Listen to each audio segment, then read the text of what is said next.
Good morning 11th class. Chapter 5 की तरफ आते हैं, emerging mode of business. Chemistry वाली क्लास में जाओ ना फिर।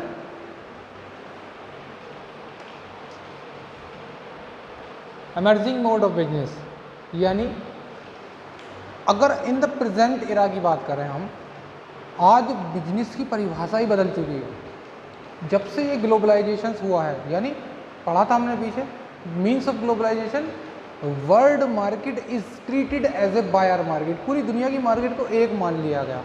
बड़े बड़े तरीके आए बिजनेस करने के। पहले सेल परचेज करने के लिए मार्केट में जाना होता था, वहाँ से गुड्स खरीदते थे, लेकिन आज और नए नए ऑप्शंस आ गए, है ना। इलेक्ट्रॉनिक मोड से हम परचेज कर सकते हैं। इलेक्ट्रॉनिक मतलब इंटरनेट मोड से, यानी ये कौन से आए हैं। अगर हमें सर्विसेज लेनी हो, कार सर्विसेज लेनी हो तो OLX पर जा सकते हैं। होटल बुक कराना हो तो ओयो चल रहा है अभी, है ना। और अगर ऑर्डर करना हो जोमेटो भी है। कुछ हमें वेयरिंग खरीदनी हो या कुछ और भी यूज़ खरीदना, परचेज़ करना हो तो हम अमेज़ोन जा सकते हैं, फ्लिपकार्ट जा सकते हैं। तो ये सेल परचेज़ करने के बहुत सारे तरीके आज के टाइम में जनरेट हो चुके हैं। तो ऐसे ही हम इमर्जिंग मतलब उभर कर आए बिजनेस के तरीके, लोगों को पैसे कमाने के नए नए तरीके निकल कर आए। कौन कौन से ऐसे तरीके थे जो निकल कर आए? पहले हम एक एग्जांपल की हेल्प लेते हैं। चलो मान लो ये हमारा बिजनेस है, ये बिजनेस यूनिट है, ये लो, ये हम बिजनेस करते हैं। चाहे हम कुछ भी कर रहे हो, पार्टनरशिप कर रहे हो, कंपनी लगा रहे हो, कोई भी काम हमारा हो, हम इसके अंदर मैन्युफैक्चरिंग करते हैं, है ना। मैन्युफैक्चरिंग करके, मैन्युफैक्चरिंग कहाँ से आता है?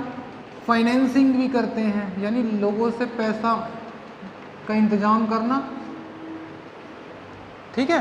तो ये डिपार्टमेंट बना दिए मैंने, फाइनेंशियल डिपार्टमेंट, मैन्युफैक्चरिंग डिपार्टमेंट जिसका काम मैन्युफैक्चरिंग करना है। यहाँ से गुड्स क्या होता होगा, फिर स्टोर डिपार्टमेंट में जाता होगा, है ना। चलो स्टोर डिपार्टमेंट के बाद सेल डिपार्टमेंट में आ गया, है ना।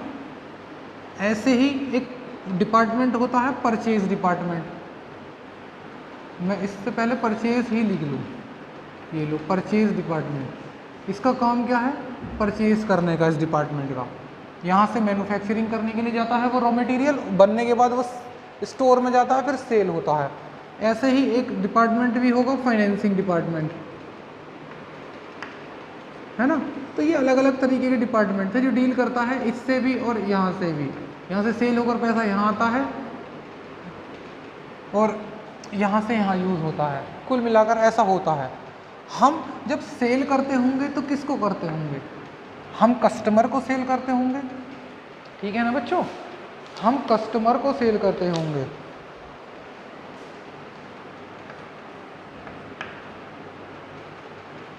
लेकिन हम परचेज भी तो करते होंगे रॉ मटेरियल।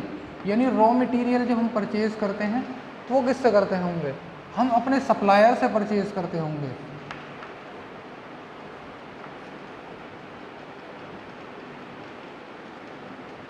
तो सप्लायर भी हमारे बहुत अलग अलग होंगे। मान लो A, B, C, D, ये अलग अलग तरह के सप्लायर हैं जिनसे हम गुड्स खरीदते हैं, रॉ मटेरियल खरीदते हैं और उसको बनाकर बेचते हैं।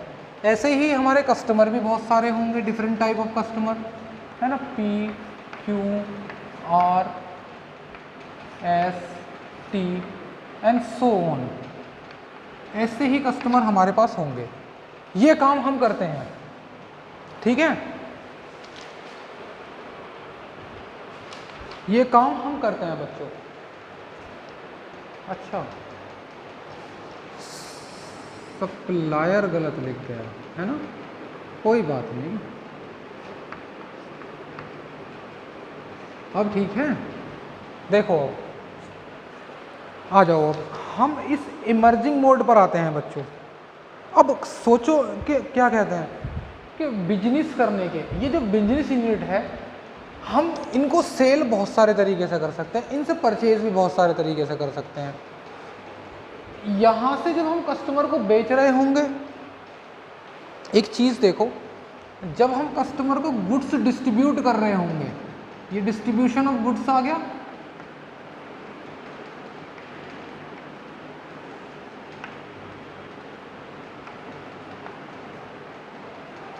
और डिस्ट्रीब्यूट करते समय यानी ट्रेडिंग करा हमने, ये ट्रेड ही तो कहा इसको, और इस गुड्स को यहाँ तक पहुँचाने के लिए हमने ट्रांसपोर्ट यूज़ करी, और बैंकिंग फैसिलिटी भी ली होंगी, भाई कस्टमर से पेमेंट लिया होगा, इंश्योरेंस भी लिया होगा। तो पिछले चैप्टर में हमने देखा था कि ट्रेड, और this is called the aid of trade, है ना। अब मैं एक चीज और बता दूं, this is an commercial activities, ठीक है, ये कॉमर्शियल एक्टिविटीज आती हैं which include the trade and aid of trade. और बिजनेस बनाना, गुड्स को परचेज करना, स्टोर करना, सेल करना, this is all of them called is business. वो सारी एक्टिविटीज बिजनेस में आती हैं, यानी business is wider terms than commerce. Commerce में सिर्फ ये दो एक्टिविटीज, बिजनेस में ये सब कुछ, ठीक है। मैन्युफैक्चरिंग करना, प्रोडक्शन करना, all of the activities are fall in the category of business.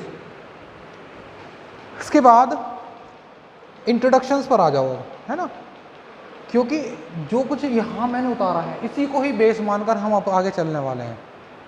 पढ़ो, in modern era the world is era of globalization. Globalization का मतलब पूरी दुनिया को एक मार्केट मान लिया गया, यानी एक बाजार, जैसे हमारे सियाना का बाजार, वहाँ जाते हैं हम, सेल परचेज करते हैं, लेकिन अमेरिका में जाकर सेल परचेज करने थोड़ी जाएंगे, पहले नहीं जाते थे। 1991 से पहले रेस्ट्रिक्शन से इंडिया से बाहर जाने के लिए कोई भी हम सेल परचेज नहीं करेंगे, अगर करते हैं तो this is called the fall in the category of illegal activities, यानी उसको स्मगलिंग का कैटेगराइज करा गया।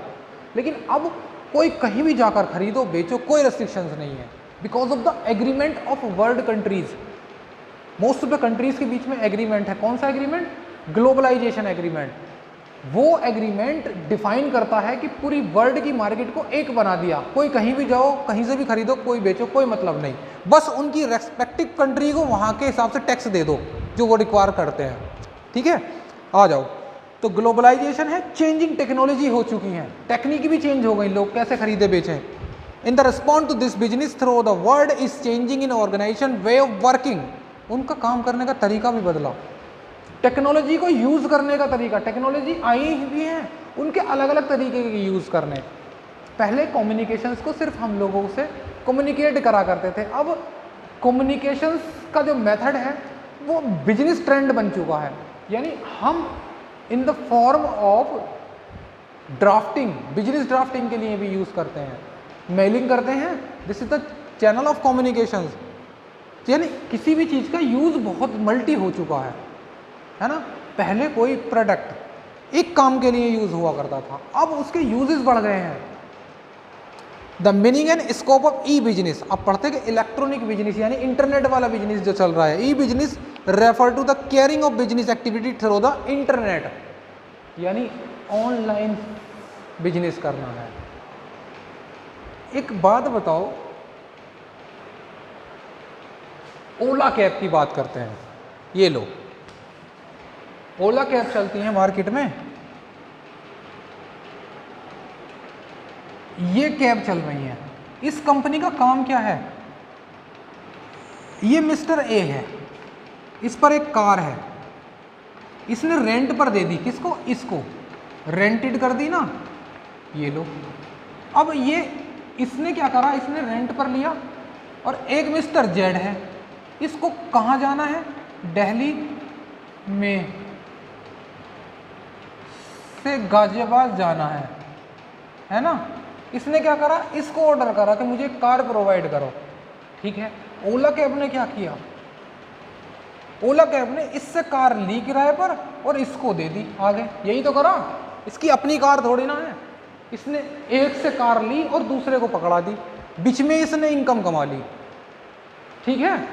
करेंगे इस पर डिस्कस अभी आगे। है ना, इसको ध्यान रखना ये क्या है, अब क्यों मैंने इसको कहा है। पढ़ो, बुकिंग कैसे करते हैं, ऑनलाइन ही तो करते हैं, इलेक्ट्रॉनिक बिजनेस कर रहा है, ये पैसे जो कमा रहा है इलेक्ट्रॉनिक तरीके से कमा रहा है, इंटरनेट के यूज से। हमने जो बुकिंग करी होगी ऑनलाइन करी होगी। हाँ जाओ, हाँ। So e commerce means the conduct of industry, trade and commercial activities. Trade, these and these are activities also fall in the use of internet, है ना। तो trade commercial activities first use not only general internet facility for e business but they also prefer have to their private and personal internet. General internet तो use करते ही हैं, private और personal भी use करते हैं। चलो कोई बात नहीं, बेकार सी बात है। अब स्कोप देखो क्या है, हमने इनको 4 कैटेगरी में डिवाइड करा। भाई जब ये सप्लायर यहाँ से यहाँ खरीद रहे होंगे, रॉ मटेरियल भी तो खरीद रहे होंगे, तो यहाँ भी हमने इंटरनेट का यूज़ करा होगा। हो सकता है इलेक्ट्रॉनिक मोड से ही हमने खरीदा हो और बेच दिया हो, है ना। इनके बीच भी कम्युनिकेशन इस तरह का चल रहा हो। तो अब हम बात करते हैं कि चाहे वो कम्युनिकेशन कैसे भी चल रहा हो, लेकिन the e business include the carrying of planning. Planning भी चलती है, करते ना। मीटिंग्स अरेंज हो रही हैं इस समय लॉकडाउन के दौरान। अगर जो देखा जाए तो गवर्नमेंट ने अपनी जो प्लानिंग करी थी वो कैसे करी थी, इलेक्ट्रॉनिक मेथड से की ना, सबको ऑनलाइन बुला लिया। अभी जो मैं पढ़ा रहा हूँ वो भी तो इलेक्ट्रॉनिक मोड ही है। अगर गूगल मीट से हम आप कम्युनिकेशंस करते हैं, ये क्या है, टीचिंग, प्लानिंग एटसेट्रा, बहुत सारी चीज़ें हो सकती हैं। चल रहा है ना। तो ये तो बड़ा आसान सा फॉर्मेट था जो हमें पता था। आगे बात करो सर, हमें मत बताओ ये वाली बातें। सबसे ज़्यादा हमें आता ही इंटरनेट चलाना है, क्योंकि जब हम नहीं पढ़ा रहे थे ऑनलाइन, उससे पहले भी हम ऑनलाइन डेटा एक दिन में डेली ख़त्म कर दिया करते थे। पता है मुझे, 1.5 GB तुम डेली ख़त्म कर देते हो, नालायको। The e business include the carrying on planning, organizing, marketing, productions. Marketing भी करते हैं, टीवी पर ऐड आते हैं ना, अब तो ऑनलाइन भी ऐड आने लगे। अभी कोई ऐप खोलने लगो, पहले ऐड तैयार है ना। There are various people and parties involve in the electronic transaction. These transaction are extended in the 4 category, 4 category में डिवाइड हुई। सबसे पहले B2 बिजनेस, B2B कस्टमर, है ना।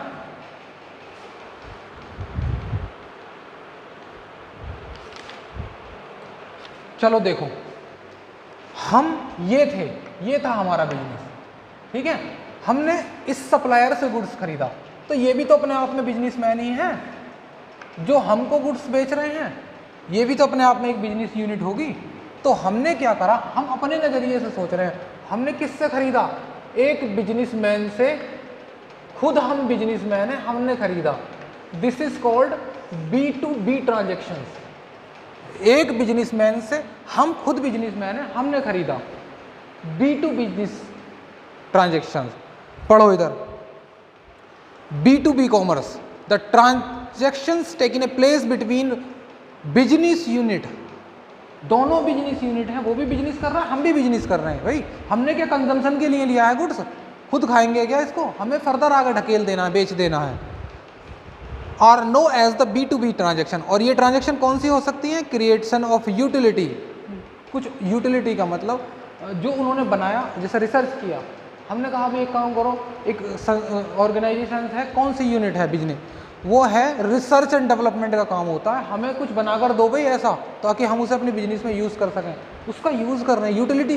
वो क्या कर रहे हैं, अगर वो साइंटिस्ट हैं और कंपनी बनाकर बैठे हैं, बिजनेस कर रहे हैं, रिसर्च करके देते हैं, तो वो क्या है, एक ऐसी यूटिलिटी क्रिएट कर रहे हैं जिसका हम यूज़ करेंगे। कोलैबोरेशंस, कोलैबोरेशंस का मतलब को मिलकर काम कर लें। एक ठेका ले लो भाई, ब्रिज बनाना है, अकेले बस की नहीं है, हम पर इतना पैसा नहीं है, बिल्डिंग बनाकर देनी है, हज़ारों करोड़ का इन्वेस्टमेंट होता है। अकेली कंपनी काम नहीं करती, 2 कंपनी मिलकर आ जाती हैं, दोनों मिलकर पैसा लगा लेती हैं। जैसे अभी मूवियों में चल रहा है, एक डायरेक्टर प्रोड्यूसर पैसा नहीं लगाता, 2-3 प्रोड्यूसर मिलकर लगा देते हैं, कर देते हैं इन्वेस्टमेंट। तो ये क्या है, कोई कोलैबोरेशन हो रहा है, 2 कंपनियों के बीच में एग्रीमेंट हो रहा है। This is called the collaboration. किस लिए, पैसा कमाने के लिए, कॉमर्शियल नेगोशिएशन, पैसे के लिए जो भी डील होती हैं कॉमर्शियल नेगोशिएशंस में आ जाती हैं, है ना। टेंडर लेना, एक कंपनी दूसरी कंपनी को टेंडर भी दे देती है, भाई दे देते हैं ना। पार्ले जी का बिस्किट या कोई भी सनफीस्ट वगैरह का बिस्किट आता है, मार्केट में ऑर्डर आ गया बहुत सारा, तो पता क्या करेंगे, उनके पास जो मैन्युफैक्चरिंग यूनिट लगी हुई है उसके पास सप्लाई नहीं हो पा रही, मैन्युफैक्चरिंग नहीं हो पा रही, तो क्या करते हैं, वो दूसरी बिस्किट बनाने वाली कंपनीज को ऑर्डर दे देते हैं, एक काम करो, ये रही हमारी डाई बिस्किट की, हमारे बिस्किट बना के देते रहो, हम पैकिंग में अपना लेबल लगा कर दे देंगे। बहुत सारी कंपनीज क्या करती हैं, असेंबलिंग चलती है। मोबाइलों को देख लो, क्या मोबाइल जो वीवो, ओप्पो या सैमसंग वगैरह चल रहे हैं, ये खुद सारे पार्ट्स बनाते हैं? नहीं ना, ये दूसरे से लेते हैं और खुद इकट्ठा कर असेंबल करके बेच देते हैं। तो हम इसकी बात कर रहे हैं कि बहुत सारी चीज़ें क्या कर देती हैं, असेंबलिंग कर लेती हैं। और कभी कभी ऐसा भी होता है, जैसे सैमसंग कंपनी है, वो टेंडर दे दे किसी को, एक काम करो तुम हमें 1000 स्क्रीन बना कर दो। कंपनी से कहा, स्क्रीन बनाने वाली कंपनी से, हम सैमसंग की कंपनी है, हमने कहा कि भाई 1000 स्क्रीन बना कर दो। अच्छा, तो अलग अलग कंपनीज आएंगी कि भाई साहब हमसे बनवा लो, क्योंकि सैमसंग कंपनी है, स्क्रीन बना कर देगी इस सैमसंग कंपनी को। वो सभी कंपनीज आकर कहेंगी कि साहब हमसे बना लो। हम कहें क्यों बनवाया भाई, कितने की बना कर दोगे? तो वो एक टेंडर प्राइस भर कर देते हैं, पूरी डिटेल्स देते हैं उस स्क्रीन की कि देखो इतनी कॉस्ट आएगी और इतनी क्वालिटी हम इसमें फीचर्स ऐड करेंगे। तो जब हम देखेंगे कि सब अपनी अपनी कंपनीज हमें लाकर बता रही है कि ये फीचर्स हैं, ये इनके प्राइस होने वाले हैं, तो हम क्या करेंगे, किसी एक कंपनी को उस बात का ठेका दे देंगे। दिस ठेका is called tender, this type of the ठेका इज कॉल्ड टेंडर। ठीक है, पढ़ो। गुड्स एंड सर्विसेज डिस्ट्रीब्यूट करने, यानी इससे खरीदना, हम खरीद रहे हैं इससे, ये डिस्ट्रीब्यूशंस में आ जाता है। अब आता है B2C, हम बिजनेसमैन अपने कस्टमर को दे रहे हैं, this is called B2C, business to customer, ये कस्टमर है। अच्छा, एक चीज़ देखो, अगर मैं ये वाला बिजनेसमैन होता तो मेरे लिए वो कस्टमर हो गया, तो मैं क्या कहूँगा अपने नज़रिए से, मैं बिजनेसमैन और 2C। तो अगर मैं यहाँ से सोच रहा हूँ तो B2C ये हो गई, लेकिन अगर मैं यहाँ से सोचता हूँ तो वो मेरे लिए B2B है और ये मेरे लिए B2C है। समझ में आती है बात? हाँ बिल्कुल आती है समझ में। अच्छा, पढ़ लेना इसको, है ना। फिर आती है C2C, कस्टमर टू कस्टमर। अभी मैंने बात बताई कि मेरे लिए ये कस्टमर है। अब मैं अगर यहाँ स्टैंड करता हूँ, इस बिजनेसमैन में स्टैंड करता हूँ, मेरा बिजनेस इनमें से कोई है, तो मेरे लिए वो कस्टमर हो गया और वो मेरे कस्टमर का कस्टमर हो गया। तो जब ट्रांजैक्शन इसके और उसके बीच में हुई, इसके लिए ये हो गई B2C, और इसी के लिए जब इसने इसको दिया तो क्या हो गया, कस्टमर टू कस्टमर। ये मेरा कस्टमर और वो मेरे कस्टमर का कस्टमर। कुछ भी ट्रांजैक्शंस हो सकती हैं, हो सकता है वो इसको वापस कर रहा हो गुड्स, हो सकता है ये आगे और सर्विसेज दे रहा हो सकता है ये टोल फ्री नंबर पर इसको कॉल कर रहा हो, मे भी कुछ भी लेन देन हो सकते हैं। सर्विस देना भी तो सर्विस बिजनेस में ही आता है, ठीक है। यानी गुड्स को बेचने के बाद जो हम सर्विस दे रहे हैं वो भी बिजनेस में ही आते हैं बच्चों। मतलब हमने गुड्स बेचा और गुड्स की 2 साल की गारंटी दे दी। अभी हम कुछ इलेक्ट्रॉनिक आइटम खरीद कर लाएं, तो जब हम खरीद कर लाते हैं तो वो खरीदना तो हमारे लिए बिजनेस था ही, बेचने वाले के लिए वो तो बिजनेस था ही एक्टिविटीज़ में। लेकिन बेचने के बाद जो फैसिलिटी प्रोवाइड हुई हैं हमें, चाहे वो फैसिलिटी गारंटी की हो या वारंटी की हो, कुछ भी हो, वो सब इंक्लूड बिजनेस में ही आती हैं। यानी वो सारी चीज़ें जो पैसे कमाने का ज़रिया क्रिएट करती हों, अगर वो गारंटी ना होती तो हम क्यों खरीदते भाई। इलेक्ट्रॉनिक आइटम गारंटी बेस होते हैं, बिना उसके बिकेंगे ही नहीं वो। तो जो भी बेचने के लिए हमने कुछ भी एफर्ट किए हैं, this is all are fall in the category of business activities. आ जाओ बेटा, है ना। C2C क्या था मेरे लिए, ये C2C था, है ना। उसके लिए ये C2C था और इसके लिए C2C। जब ये आगे किसी को देंगे तब C2C, क्योंकि बिजनेस कस्टमर, ये कस्टमर उसके लिए, लेकिन खुद भी तो बिजनेसमैन है ही अपने आप में। हाँ बिल्कुल सही बात है, पढ़ो। The transaction take a place between customer and customer are known as the C2C। In this setup businessman form seller is also customer. एक बात बताऊं, देखो ये OLX, देखो ओला, ये मिस्टर ए कार का मालिक था, ओला वाले ने इससे किराए पर ली, इसके लिए कस्टमर कौन है, ओला वाला, और इसने आगे किराए पर दे दी। तो जब इसके और इसके बीच में डील हुई वो कौन सी हो गई, C2C हो गई है। समझ रहे हो ना, ये इसका कस्टमर और आगे कस्टमर बना लिया इसने, ये C2C है। क्लियर है? मल्टीपल चॉइस का पहला क्वेश्चन ही देख लो, यही वाला ओला वाला ही पढ़ो। OLX, चलो ओला कैब का नहीं OLX का दे दिया। OLX में भी ऐसा ही होता है, दूसरे से खरीद के आगे को बेच देते हैं further. Is an example of which following category R E business. कौन सी है? C2C आती है। चलो बच्चों पढ़ो। अब बात आती है इंट्रा बी फर्म, ये ज़्यादा ध्यान रखना इसको।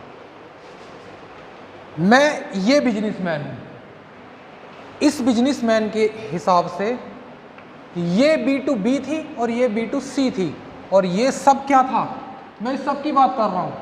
This is called intra B firm, यानी मेरे फर्म के अंडर में जो लेन देन हुआ मैंने यहाँ ढकेला, यहाँ से लिया, इंट्रा बी फर्म के अंदर आता है। और साथ में क्या आता है, मैंने गुड्स को यहाँ से यहाँ पहुँचाया, अंदर बिजनेस के अंदर जो ट्रांजेक्शन्स हो रही हैं, यहाँ से यहाँ गया, यहाँ से यहाँ आया, ये also called intra B firms. Firm की ट्रांजेक्शन्स जो बिजनेस के अंदर चल रही हैं वो, और जो सप्लायर से ली वो, और जो कस्टमर तक पहुँचा दी वो, this is called intra B firm. खत्म बात। अब ये पढ़नी है आपको, ये आपको पढ़नी है। इसकी प्रॉब्लम्स गूगल मीट पर डिस्कस करूंगा, मैंने समझाना था समझा दिया। कितने मिनट की वीडियो हुई? 21 मिनट्स। चलो हाँ, इसके बाद हम कहते हैं बिजनेस वर्सेस ई कॉमर्स। तो कॉमर्स में मैंने बताया, ये जो मैंने बताया distribution of goods and services यानी trade and transport, banking, insurance etcetera जो फैसिलिटी दी जाती हैं, है ना, कैरेज, रेंटेड जो भी होगा, कुछ भी होगा, है ना, वेयर हाउसिंग वगैरह, ये क्या है, एड ऑफ ट्रेड। तो ये कॉमर्स में आ गई। अब इनमें और ई कॉमर्स में डिफरेंस क्या है? देखो दोनों में डिफरेंस नहीं, इनके कर रहे हैं। ई बिजनेस इज वाइडर तक, ये सब कुछ ई बिजनेस है। मैंने बताया सब बिजनेस है। अगर हम इसे इलेक्ट्रॉनिक या इंटरनेट मोड से करते हैं तो सब ई बिजनेस में आ जाता है, लेकिन ये तो इसके अंदर कैटेगरी में आ गया। हाँ, लिख रहा है कि ई बिजनेस बड़ा है, किससे? इससे। इट इंक्लूड ई कॉमर्स, ये गुड्स बेचा, कस्टमर तक पहुंचाया, कौन सा आ गया ये? ई कॉमर्स, या सर्विसेज दी, ई कॉमर्स आती हैं। Is one of the branch और one of the activity of business. Similar e commerce is the one branch of e business. E business की ये सिर्फ एक ब्रांच है, बाकी सब कुछ और भी इसी में आ जाता है। मैन्युफैक्चरिंग करना, स्टोरिंग, परचेजिंग एटसेट्रा, ये सारी फैसिलिटी इसमें आ जाती हैं। Goods and services where e business involve the production, sale, distribution, after sale. After sale बताई थी, सेल के बाद भी हम रिटर्न की गारंटी दे रहे हैं, उसको सर्विसेज प्रोवाइड कर रहे हैं कि भाई हमने इन्वर्टर लगाया घर में, उसके बाद उसको वाटर चेक करने की बार बार जिम्मेदारी कंपनी की होती है जिससे हम लगवाते हैं। तो ये क्या है? ये उसी की ही तो आफ्टर सेल सर्विसेज हैं। मोबाइल खरीद लिया, मोबाइल खरीदने पर अगर कुछ डिफॉल्ट होता है 1 साल के अंदर की गारंटी होती है, कस्टमर केयर पर जाकर सही करा लेते हैं। नहीं, ये आफ्टर सेल सर्विसेज हैं, ये ई बिजनेस में ही आती हैं। इंटरफर्म, इंट्राफर्म बिजनेस, ये सारी चीजें। चलो बस आज की वीडियो में इतना ही करेंगे बेटा।